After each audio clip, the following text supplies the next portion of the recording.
Bonjour peuple de Dieu, nous allons, voilà une autre vidéo que je viens faire et que je viens partager avec vous.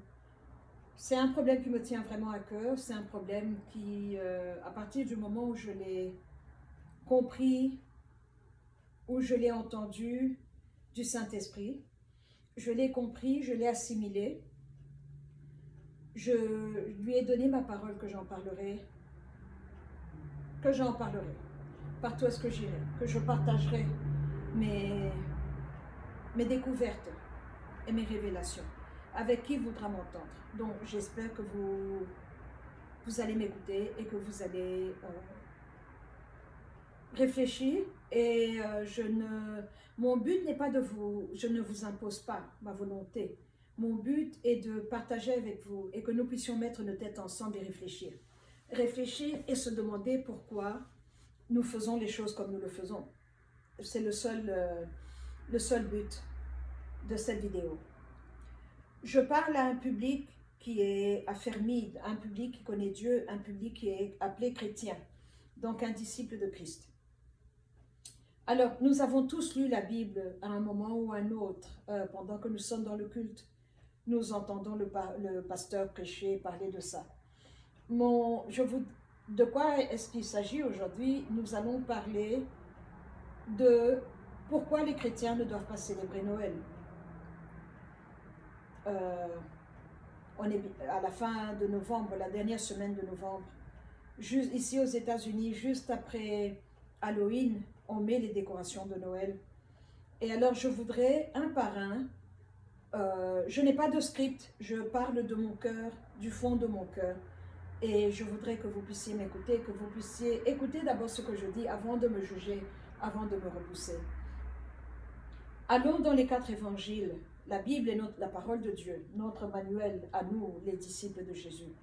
Quand nous lisons les 4 évangiles, quand nous lisons ce qu'on appelle la nativité, la façon dont Dieu le Fils, qui est appelé par son nom Yeshua, le nom que Gabriel avait donné à Marie, et quand il est venu lui faire ce qu'on appelle la visitation, et quand le Sauveur, dans la plénitude du temps, Dieu le Fils est venu ici sur terre.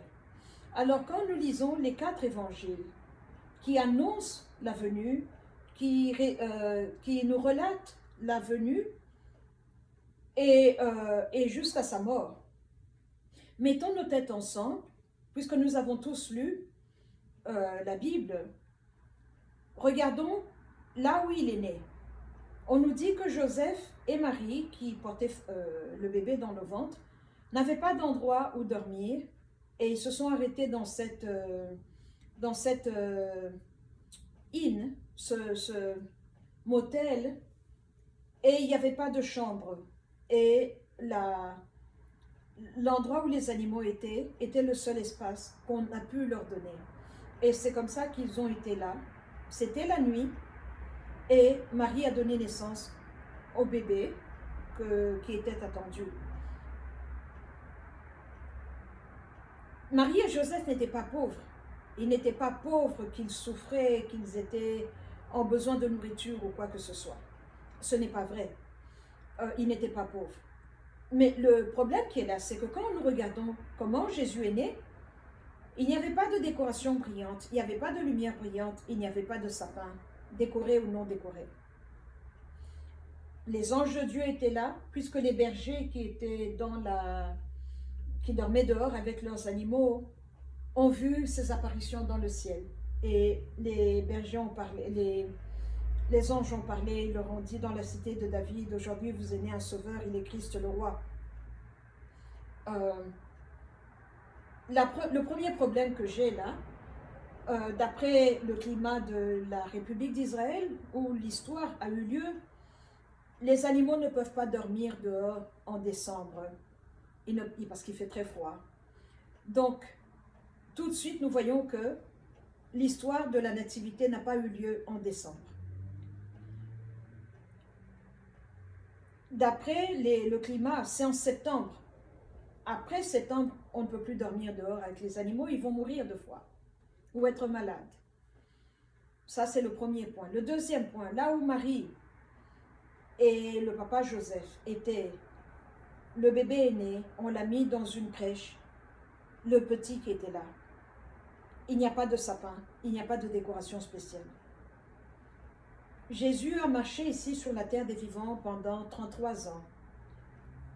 Il est mort à l'âge de 33 ans. Il a été crucifié pour nous.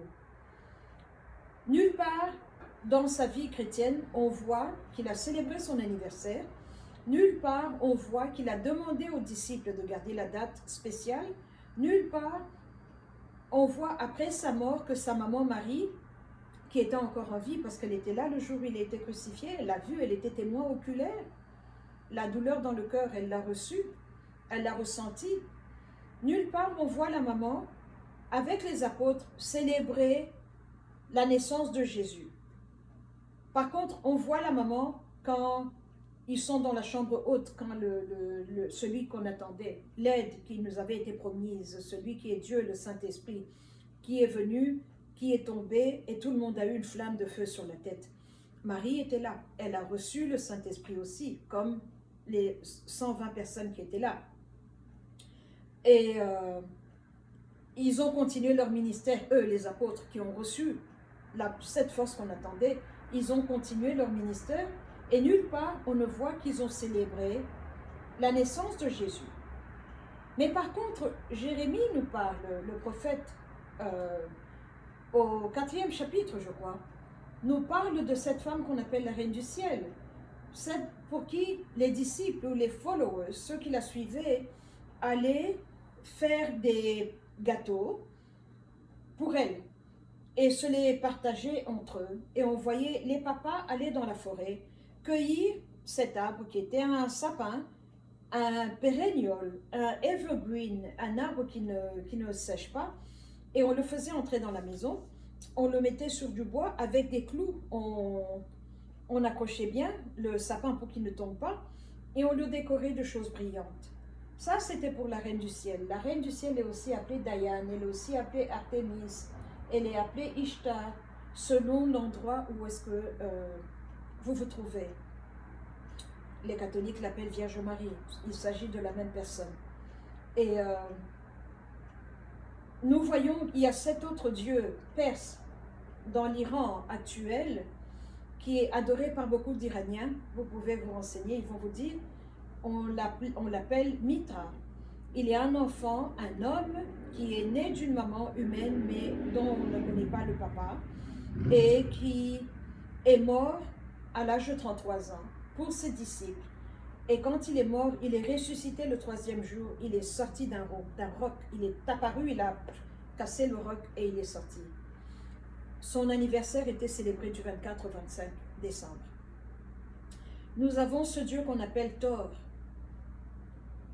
celui qui a le marteau, qui utilise la foudre.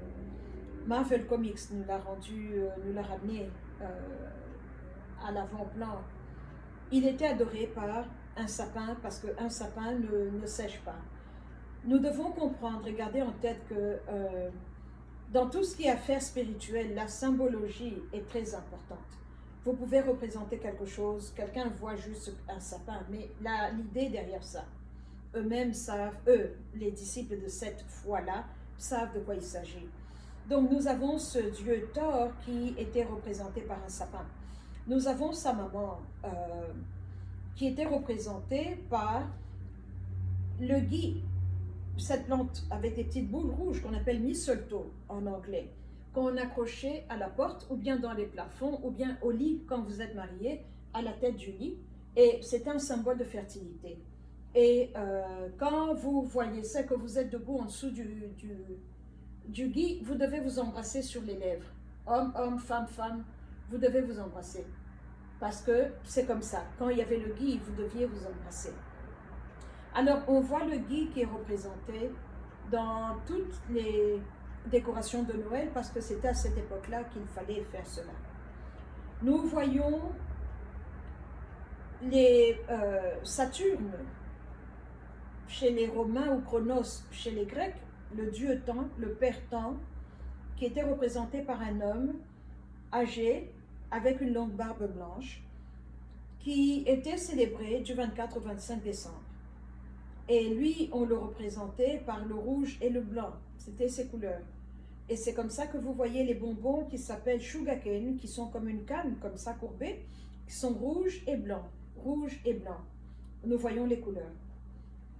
Nous avons maintenant en Turquie, la Turquie d'aujourd'hui, il y avait une secte qui s'appelait les Nicolétans, qui eux étaient cannibales et qui, pour célébrer ce Nicolas-là, devaient tuer un bébé et le manger, le rôtir dans un four et on le mettait au milieu de la table. Et quand cela est devenu illégal, c'est allé underground comme on dit, et maintenant on a une bûche de Noël.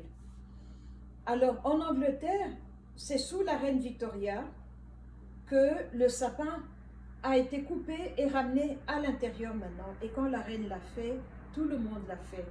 Et il fallait décorer le sapin, il fallait s'offrir des cadeaux. Parce que je retourne un peu à cette déesse Ishtar, ses disciples s'offraient des cadeaux. Il fallait, je te donne, tu me donnes. Il fallait échanger. Mais avant d'échanger, on mettait les cadeaux en dessous, autour de l'arbre. Et on disait aux enfants, vous devez attendre, vous devez attendre. Donc il y avait cette anticipation qui était là. Et finalement, le matin, alors on ouvrait les cadeaux. Alors, quand la reine Victoria a fait cela, toute l'Angleterre a suivi, l'Angleterre victorienne, on a mis les sapins dans les maisons maintenant. Ici aux États-Unis, c'est un pasteur luthérien qui avait pris le sapin, il l'a coupé, il l'a mis dans l'église et c'est comme ça que nous avons des sapins dans l'église de Jésus-Christ. Et il y avait ce Saint Nicolas, Père Noël en français, Old Nick en anglais, qui était représenté donc, qui représentait ce Nicolas-là, les Nicolaïtans, et on l'a fait gros et jovial et très amical avec de grosses joues, et que c'est lui qui vous emmène des cadeaux si vous avez été bon, si vous n'avez pas, selon si vous avez votre comportement.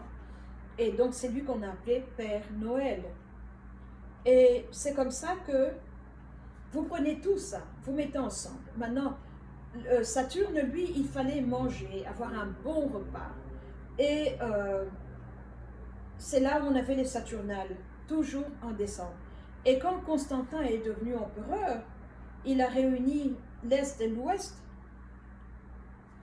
Il a rendu païenne la naissance de Jésus. Il l'a enlevé de septembre, il l'a ramené en décembre parce qu'il voulait plaire à tout le royaume.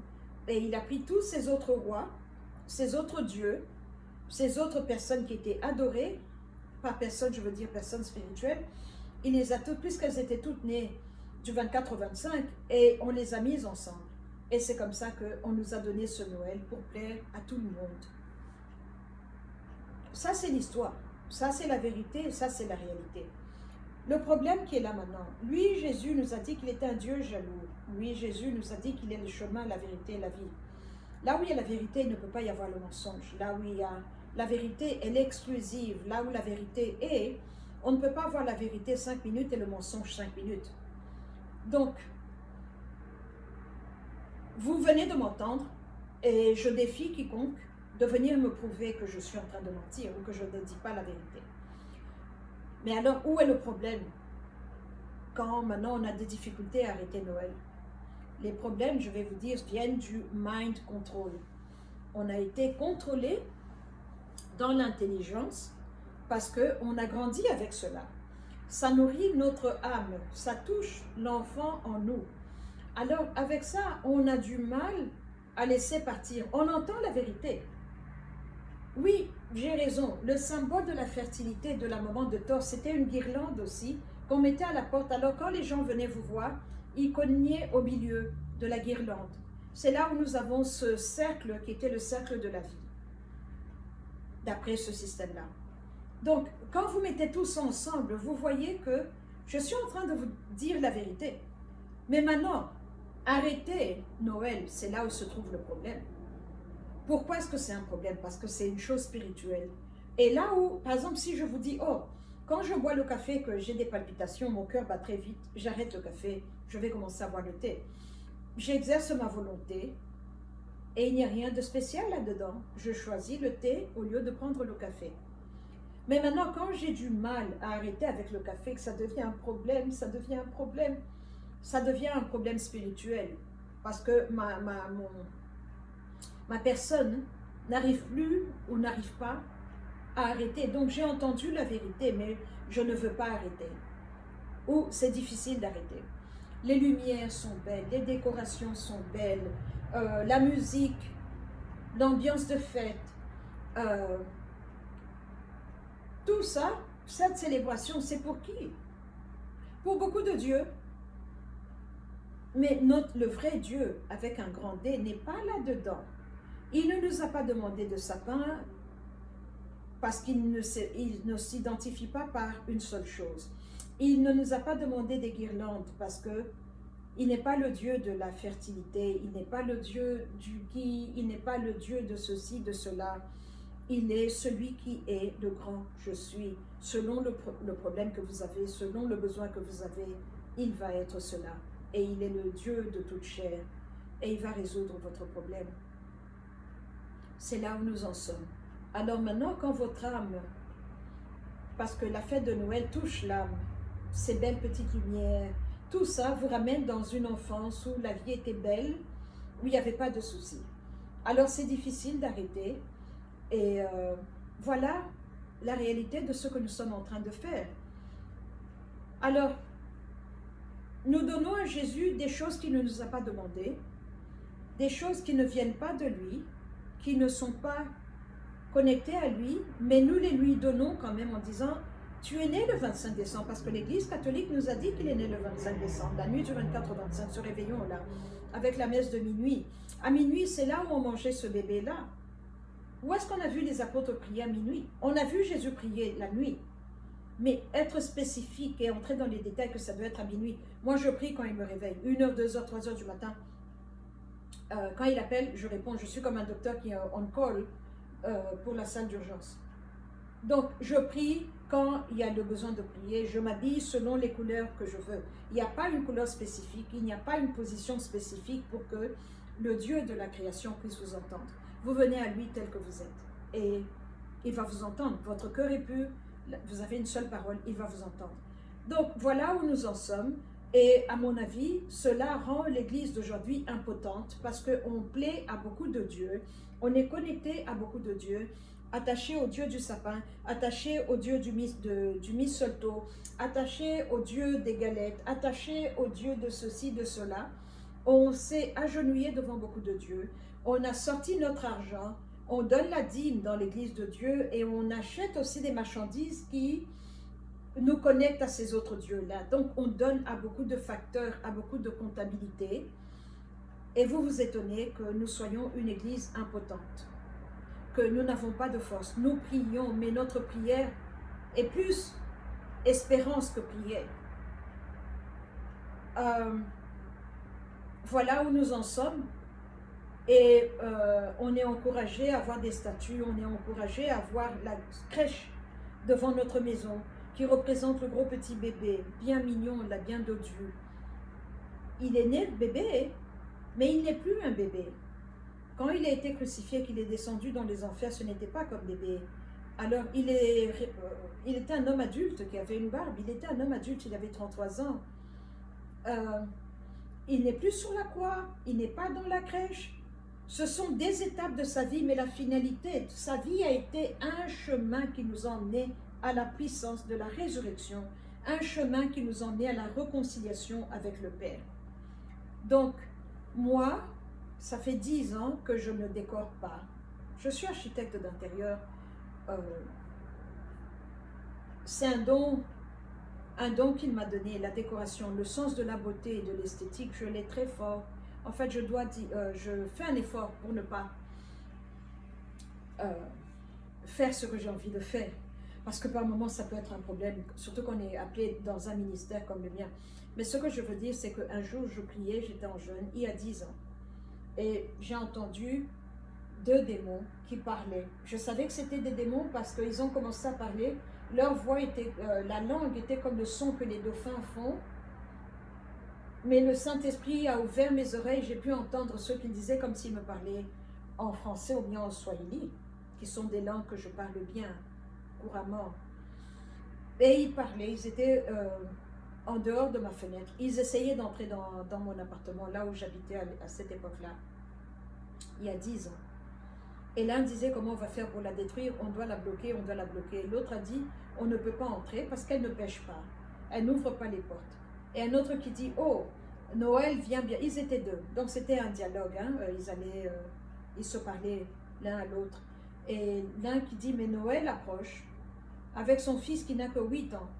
Il va demander un sapin de Noël et elle va mettre le sapin. Et alors on pourra entrer par le sapin, puisque le sapin représente beaucoup de nos pères. Et le Saint-Esprit m'a dit, tu as entendu? J'ai dit, oui, j'ai entendu. C'était un rêve. Je me suis réveillée avec toute la conversation très fraîche, très bien dans ma tête. Et je lui ai dit, je ne comprends pas. Et c'est là où il a commencé à m'expliquer que quand on fait entrer un sapin dans votre maison, quand vous mettez les décorations de Noël, vous attirez une certaine qualité d'esprit. Quand on met les décorations d'Halloween, vous attirez une certaine qualité d'esprit. Et ce ne sont pas des esprits qui viennent de lui, ce n'est pas lui, le Saint-Esprit, l'Esprit de vérité qui vient habiter avec vous.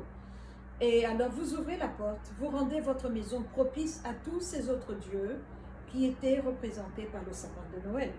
Et ils viennent, ils entrent dans votre maison et ils habitent avec vous. Et ils entrent dans les vies de vos enfants. Parce que les parents apprennent aux enfants à aimer cette fête, à attendre avec anticipation. On prend des souvenirs. Je vous assure, si je regarde dans mes albums, j'ai des photos de moi petite comme ça devant le sapin jusqu'à à être une grande dame. Parce qu'on célébrait Noël. Ma mère était très bien avec les trucs de décoration, donc on décorait. J'ai gardé de très bons souvenirs de ces bons repas. Et à l'époque, on était tous catholiques, donc on allait à Sainte-Anne, à la fête de minuit. Alors quand vous revenez vous manger, à avoir mal au ventre. Mais je n'avais pas connecté, aucun d'entre nous n'avait la réalisation à cette époque-là qu'on était en train de perpétuer une chose qui avait commencé bien longtemps, il y a très longtemps. Depuis l'aube des temps, depuis Babylone, les dieux que je vous cite sont célébrés. Et que nous, en Afrique, là où j'ai grandi, entre Kinshasa et Lubumbashi, on a continué à honorer ces dieux-là. Et alors, on disait au Sauveur, au Seigneur, que toi aussi, viens, entre dedans. Mais comme il est un Dieu exclusif, il est un roi. Vous pouvez dire Noël, c'est pour Christ. Merry Christmas. Vous a-t-il demandé cela? Non. Alors viendra-t-il avec vous? Je ne pense pas. Habitera-t-il avec vous? Je ne pense pas. L'onction qu'il va vous donner, vous tournez plus dans la grâce que dans la force. Je parle de cette force-là qui fait que quand vous mentionnez le nom de Jésus, toute créature tombe par terre. Que même Satan lui-même tombe par terre sur ses fesses parce que vous avez cité ce nom-là. Et c'est là où nous en sommes. Alors les pasteurs n'ont pas de force parce que tout le monde célèbre. On a osé faire entrer l'arbre de plusieurs dieux dans la maison du vrai Dieu et on n'a pas d'onction. On a une onction qui est minimale. On a une force qui est minimale. On est là, on est faible, on est insipide. Les malades viennent et repartent malades. Les prostituées viennent et repartent prostituées. Et même elles vous séduisent, ou même dans l'église, vous tombez dans la prostitution, vous vous accouplez avec elles. C'est là où nous sommes aujourd'hui. J'avais promis que je dirais partout où j'irai. Il y a 10 ans, j'ai donné ma parole. Voilà, je viens faire une autre vidéo. Les chrétiens ne doivent pas célébrer Noël. Et je vous assure, à partir du moment où j'ai coupé, j'ai pris tout ce que j'avais comme célébration de Noël et ça m'avait fait mal parce que c'était des choses qui coûtaient cher, que j'ai acheté dans des magasins bien parce que je voyais ça comme un investissement, une chose qui allait durer longtemps. J'ai tout mis dans des sachets poubelles et j'ai été jetée. Et mon fils m'a dit, est-ce qu'on va mettre le sapin? Parce qu'à l'école, il faisait des cut-out de Noël, de ceci, cela. Et je lui ai dit, non, on ne va pas célébrer Noël. Il a pleuré, il n'avait que 8 ans. Je lui ai expliqué. On est allé, je lui ai acheté ses cadeaux, je n'ai pas emballé, je lui ai donné directement. Ça l'a calmé un peu. l'année qui suivait, et aujourd'hui, maintenant c'est lui qui me demande pourquoi on met les sapins, pourquoi on fait ceci. Il me dit, mais c'est ridicule. Où est Jésus là-dedans? Il a compris, il a compris, il a compris. Et je suis très contente. Je suis très contente parce que mon goal à moi, quand vous avez compris une chose, même quand vous êtes seul, vous n'allez pas la faire. Quand il m'a expliqué, j'ai compris, ça fait 10 ans que je ne fais rien entrée de Noël. Vous allez passer devant ma porte, il n'y a aucune décoration, il n'y a pas de lumière. Et voilà comment je veux vivre ma vie. Et ce que j'ai vu aussi, c'est que l'onction est allée à un autre niveau. La pureté dans ma maison, la pureté dans mon être interne, c'est seulement Jésus et moi. Il n'y a pas d'autre Dieu. J'ai fait la repentance, j'ai demandé pardon à Dieu pour avoir mis le sapin, les guirlandes, ceci, cela. Et l'étoile qu'on met au top, on nous dit que ça représente l'étoile que les mages avaient vue et qui sont suivis jusqu'à Jérusalem. Non, ce n'est pas vrai. Ça c'est Nimrod. C'est Nimrod, c'est une étoile qui a 5 côtés, la tête, les mains et les pieds, 5 côtés. Donc on fait entrer beaucoup de choses dans notre maison. Mais regardez la difficulté que vous avez à vous séparer de Noël. Ça va vous montrer que c'est spirituel. Regardez les problèmes que vous avez. Qu'est-ce que les gens vont dire de moi? Ils vont croire que je suis pauvre, que je ne peux pas décorer ma maison, que je ne peux pas avoir un beau sapin, que je ne peux pas... En fait, c'est plus pour les yeux des gens que pour vous. Or, ceux qui comptent devant les yeux du Dieu vivant, c'est vous et pas les yeux des autres. Quand il vous donne l'onction, c'est à vous. Quand il vous donne sa force, c'est à vous. Quand il vous appelle et qu'il vous confie un ministère, c'est à vous, pas à une foule. Donc, regardez bien ce que vous avez qui est pour mettre le sapin, mettre Noël, mettre les décorations, mettre ceci. Et regardez l'irritation que vous allez avoir dans votre cœur à entendre cette vidéo. Cela devrait vous donner la réponse. Mais moi, je ne fais que ma mission. J'ai promis, je viens le faire. Quand je donne parole, j'aime le faire. Voilà, je viens vous dire qu'un vrai chrétien ne doit pas célébrer Noël. Voilà les raisons que je vous donne. Et le reste, je le remets entre vos mains. Parce que maintenant, vous savez, ça fait 10 ans que j'écris chaque année, j'écris sur ça. On m'a agressé verbalement en me disant que tu me voles ma joie, tu me voles ma paix. Ça me rappelle mon père, ma mère, mon enfance. Mes parents étaient encore en vie. Mes parents, mes 2 parents ne sont plus de ce monde. Ils sont déjà partis. J'ai de très bons souvenirs d'eux à Noël, tantôt à Kinshasa, Lubumbashi, à Paris ou Bruxelles. J'ai de très bons souvenirs d'eux avec cette fête-là. Mais je ne veux plus fêter ça parce que ça me ramène à d'autres dieux et pas au vrai Dieu de la création. Voilà, c'est ça la substance du message que je voulais vous donner. Un vrai chrétien ne doit pas célébrer Noël. Je vous l'ai dit, maintenant vous savez, et que la responsabilité vous revient. Et je vous remercie.